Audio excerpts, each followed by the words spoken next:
Hey, it's Tim. So I'm back in the car making videos. I had a couple of people say, Tim, stop making videos when you're driving because you're not paying attention to the road. And I thought, all right, I'm not going to do that anymore. And then I had a whole bunch of other people say, you know what? These videos are great. I love them. Keep them coming. It's so helpful. And then I'm like, all right, what should I do?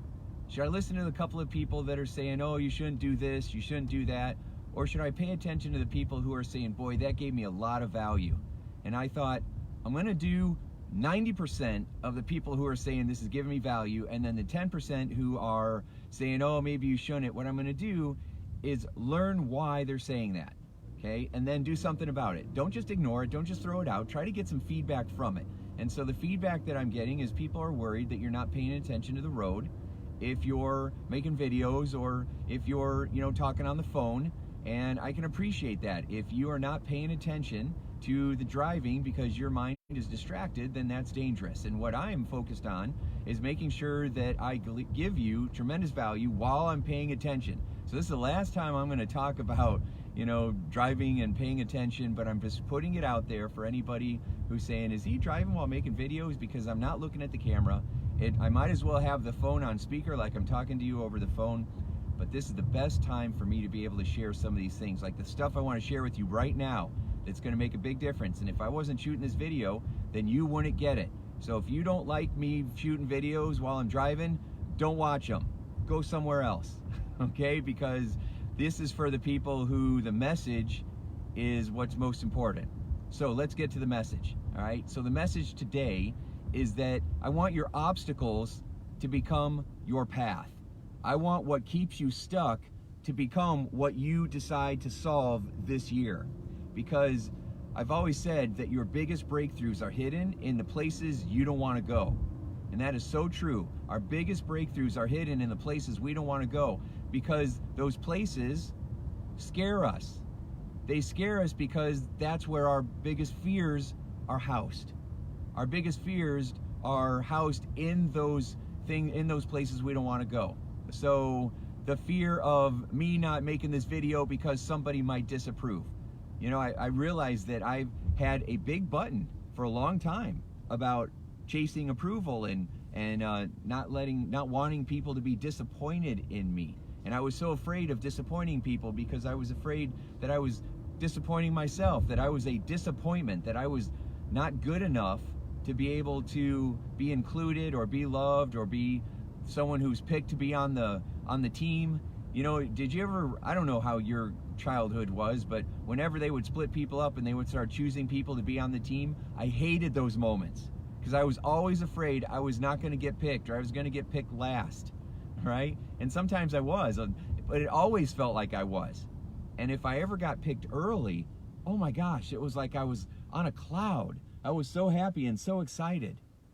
And when I look back now, I'm like, you know what? What I was doing was allowing how I was going to feel about myself be determined by other people. How I was going to feel, what I was going to do, how I was going to act. I felt like it was all being determined by somebody else based on what they wanted me to do so that then maybe they would like me. Ugh, I want to throw up in my mouth now thinking about that. But that's how it was for so long. Chasing that validation, chasing that approval. And so many times I didn't get it, which is why I was always chasing it. Wouldn't it be nice if when you were born, this perfect being that you were born as, if you were surrounded by all these people who constantly told you that you are amazing and that you are beautiful and that you are a gift and that your life is going to be magical and that you can do whatever you want with your life and that you were born to do great things and that no matter what happens ever, you are going to be loved and you are going to be accepted. Wow, wouldn't that be nice? You know how much that happens though? Very, very little, right? Like hardly ever do people get that, especially, for my generation, growing up in the 70s or the 60s, or the 50s. Children were not the center of the universe. They were not the center of the family. Children were to be seen and not heard. You got idiots like the old Dr. Spock who would write stupid books like Spare the Rod, Spoil the Child. That guy had serious issues. Okay, and so that is just ridiculous. I was talking to a couple the other day about how hitting your kids is dumb, right? It shows that you have lost control. It isn't about getting their attention and giving them pain so that they recognize there's plenty of ways that you can grab attention. There's plenty of ways that you can discipline kids while protecting their self-esteem. If you have to resort to physical violence, you have lost control. And that is how it is. And so people are like, I'm not out of control. My dad beat me. This is how I beat my kids. Yeah, you're right. Your dad hit you, and now you're hitting your children. Now you're hitting his grandchildren. He did teach you something. He taught you to hit instead of how to think and how to breathe and how to use your words. Now, I don't want to go off on a big tangent about all these different things, but what I'm talking about here is why we do what we do. And so much of what we do is because of our fear. And fear is what I want to talk about today. Fear. Now for me, fear, F-E-A-R, used to stand for F everything and run. Okay? I mean, I would be afraid of everything, and I would just want to escape the situation. I needed to be held to the fire. I needed to be held accountable instead of trying to find a way out of it. Because once you find a way out of it, your brain is always looking for a way out of it. We're always looking for a way to not take responsibility, to not own the situation. It's not my problem. To not be accountable, right? We're always looking for a way to escape consequences or disapproval because we're afraid of how people are going to judge us. And the only reason we're afraid of how people are going to judge us is because we are judging ourselves, and not in a kind way. We're being mean, we're being cruel, we're being critical, we're being hard on ourselves. You know, would you want somebody to hear and listen in on the thoughts that you have about yourself all day long and then put it in tomorrow's newspaper? Most people would be like, heck no, no way. I wouldn't want people hearing how horrible I am, how mean I am, how tough I am on myself, what I think about myself, what I say to myself, what I do to myself. I wouldn't want anybody to know that publicly. Well, if you're so embarrassed by it, then it must not be very kind. It must not be very compassionate. And if you're not being kind and compassionate to yourself, how is anybody else supposed to be that way? You teach others how to treat you by how you treat yourself. You learned how to treat yourself by how others treated you when you were little. You were born beautiful, whole, perfect, wonderful, and then you started getting lessons. You started soaking in ideas, beliefs, and whatever it was that other people in your environment believed at the time, you soaked it in. You absorbed it. You know, some people say that we're like a tabula rasa, a blank slate when we're born, and then we just soak in and absorb the ideas, the beliefs, the life rules, and the maturity or lack thereof of the parents who raised us, or of the grandparents who raised us, or the people around us, our religion, our school, our teachers, our culture, what you see on TV, right?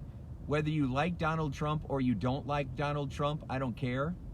What I will tell you is Donald Trump is a very poor leader. He's a horrible leader because of how he teaches people to treat each other. He makes fun of everybody. He shuts people down. He's very sarcastic. He breaks every leadership rule. When I'm building high-performing teams, he breaks all of them. Now, yes, he's successful. You know, if I had $1 billion father, I would be successful too, right? If I grew up in that kind of environment, sure, there's lots of advantages. And the fact that he has been able to do the stuff that he's been able to do, and the fact that he's been able to become president, there's a certain level of respect that has to go with that. It's impressive what he was able to do, whether you think that it's because he's awesome or because you think he's a crook. I'm not getting caught up in that. All I'm saying is we need to pay attention to how we treat each other and ourselves. And when you see someone who's the leader of the free world who is sitting there cutting people down and making fun of people and then getting other people to laugh at that, that's what bullies do in high school. Is that what our world's supposed to be about now? Because the people who stand for Trump will tell you that they're sick of the government, they're sick of the crap, they're sick of being cut down. They want to feel loved, they want to feel like they matter, they want to feel appreciated, because that's what we all want. The people who are against Trump are saying the same thing. They're saying, this is disrespectful. What we want is to be loved. What we want is to care about each other. What we want is to be respected. We're all saying the same things all the time. I got interviewed one time. I was being interviewed on this talk radio, and it became political all of a sudden. And I avoid that stuff because I'm not an expert in politics, but I am an expert in human behavior and communication. And I'm going to call it when I see it. And I was on there, and the person interviewing me seemed very normal, very rational. And then they decided to have a caller call up. And so the caller called up and started going on this tirade, yelling back and forth about, his political view. And then the host of the show started doing the same thing and yelling back and forth. And all of a sudden I realized I'm in the middle of a Fox or a CNN episode. Right? All of a sudden, you got a bunch of people that aren't trying to understand one another, that aren't trying to seek first to understand, then be understood, that aren't trying to respect and care and appreciate another's point of view. There's no synergy being created there. There's none of that stuff. There was just bickering and going back and forth, and I didn't know what to do in that situation. So I said, let me interrupt here, because you two sound like an old married couple, which I'm sure the host of the show did not appreciate. But that's exactly what it sounded like. People are yelling back and forth, and nobody was caring about the other person's feelings. No one was trying to lift the other person up. There was no listening, understanding, validating, my acronym for love, listening to, understanding, and validating. There was none of that. It was just two grown men yelling back and forth. I ain't got time for that. I'm the inner peace guy. I'm going to help people be successful and happy and more loving and bring more beauty into this world. I have people sitting there acting ridiculous. And so I asked the guy that called in, I said, what is it that you want? Don't you want to feel validated? Don't you want to feel like you want the best for your kids, that you want the best for your life, that you want to be able to reach your full potential, that you want people to respect you, that you want people to care about you? Isn't that what you want?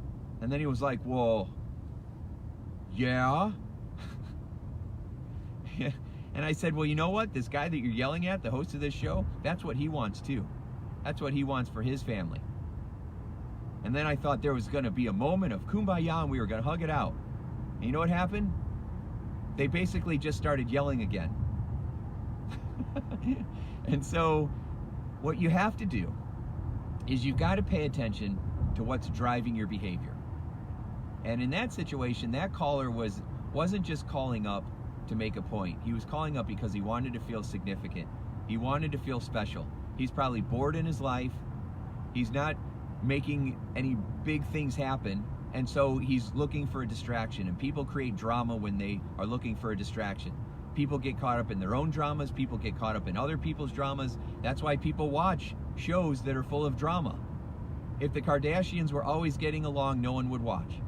If the housewives of whatever county were always getting along and supporting one another, nobody would watch. If on the weather they said it's always bright and sunny, nobody would tune in. If they said there's an impending storm coming, here's another hurricane, here's how many people died today, people tune in. It's a sad truth. And so when we are looking for a distraction, we create drama in our life.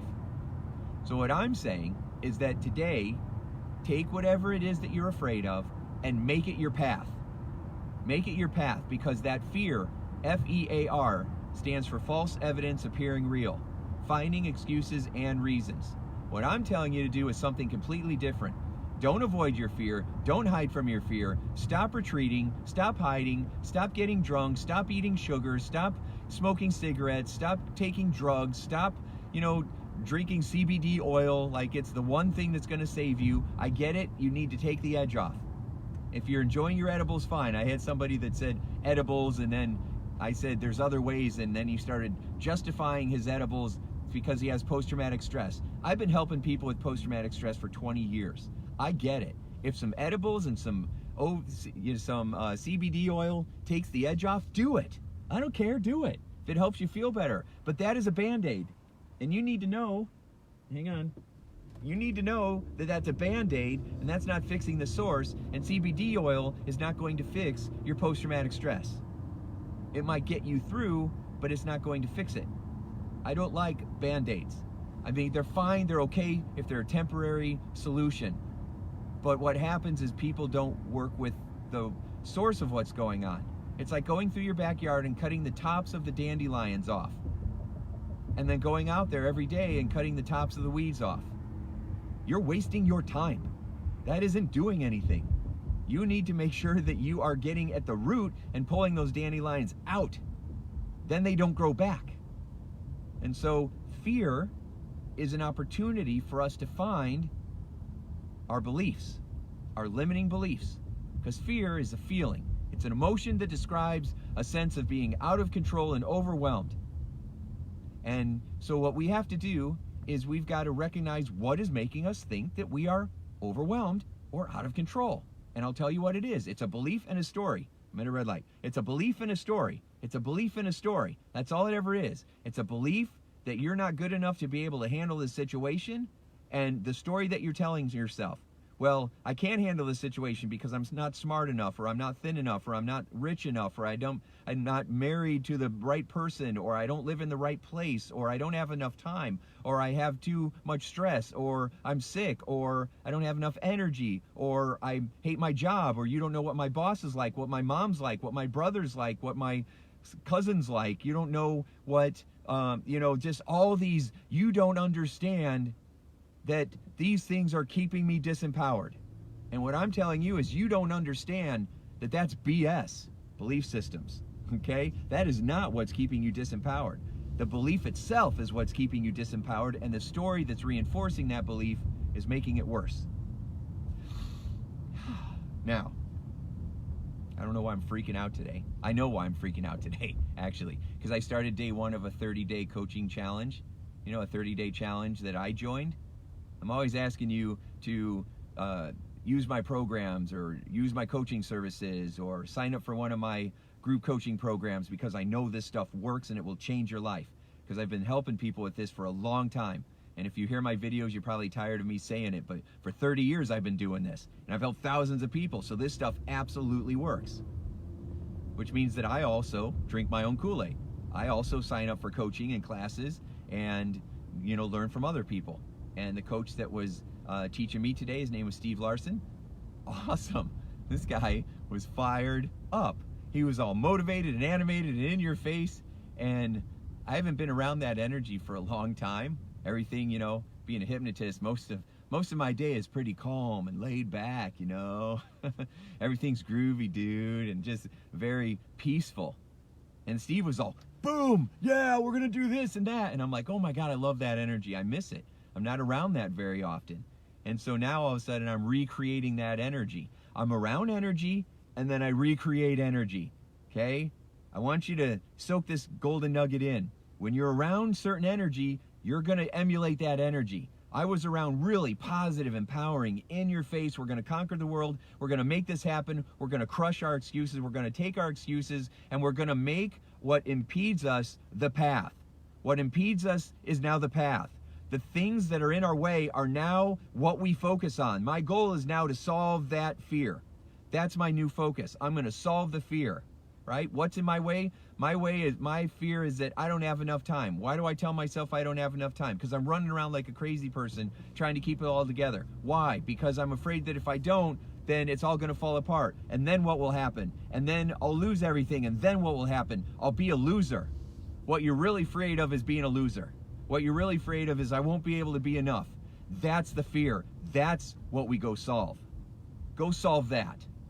Don't solve that you have a time management problem, because you don't have a time management problem. Time management is thought management. We all have 24 hours in a day. We all have the same amount of time. It's not time management, it's thought management.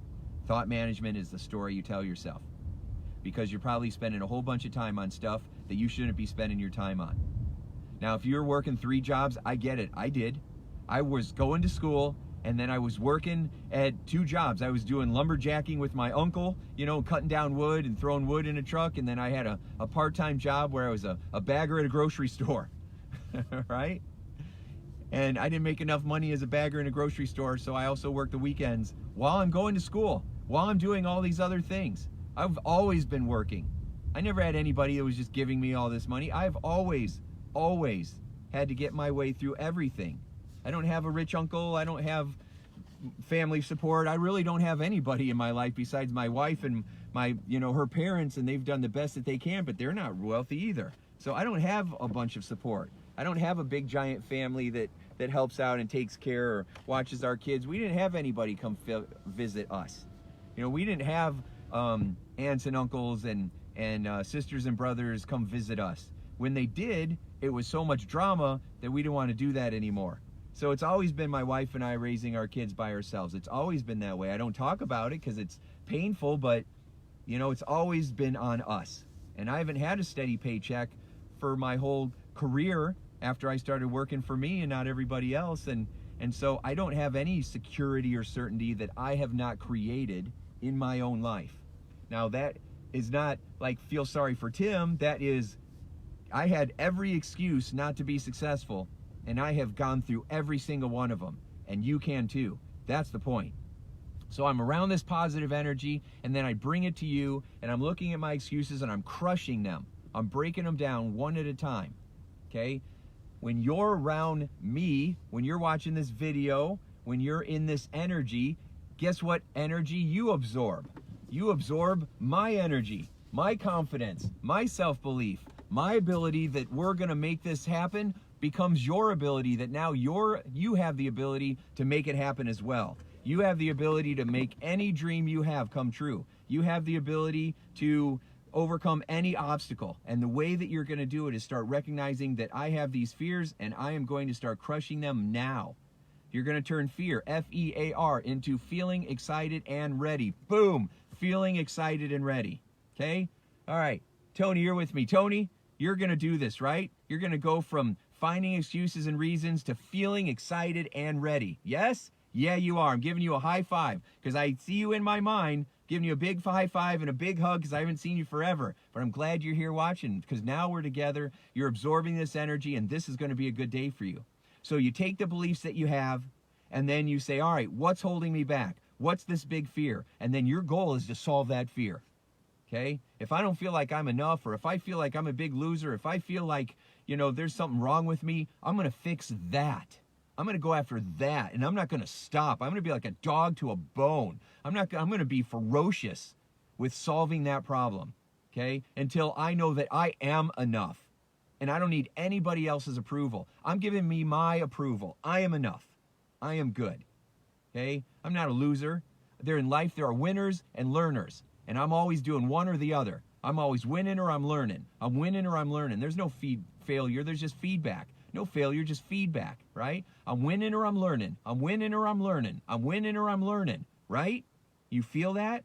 That's what we are doing. And so you find your excuses. So whatever obstacle's in your way, that obstacle becomes the stepping stone.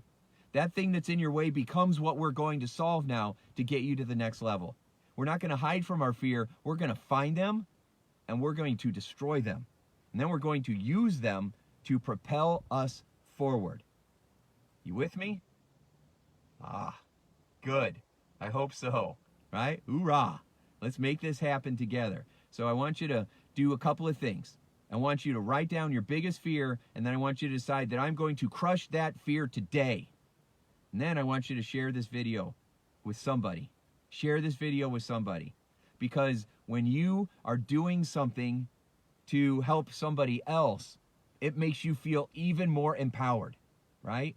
When I do this video for you, it also strengthens me. It also helps me find what are my fears, what are my beliefs. Because it's not like you get to a place where you never have fear or belief. That's ridiculous. You always have something that's going on. So now I'm like, all right, what's my fear? What's my belief? What am I going to do to show up and crush it, right? And now I'm sharing this video with you, talking about my worries, fears, past. And now I've shared it with you. I've passed it on to you. Now it's your turn to identify your fear, crush it, decide what you're going to focus on, how you're going to start to make this happen. If your fear is, I don't know how to do this, baloney. You have plenty of resources. You can Google, how do I get rid of the fear of not being enough? Or you can call me up and we'll do a coaching session and bam, I'll make it happen with you. Or you enroll in one of our prosperity programs, Surviving to Thriving, right? www.survivingtothriving.me. Simple, easy, fast. You can make this happen. It's just our excuses keep us from doing things.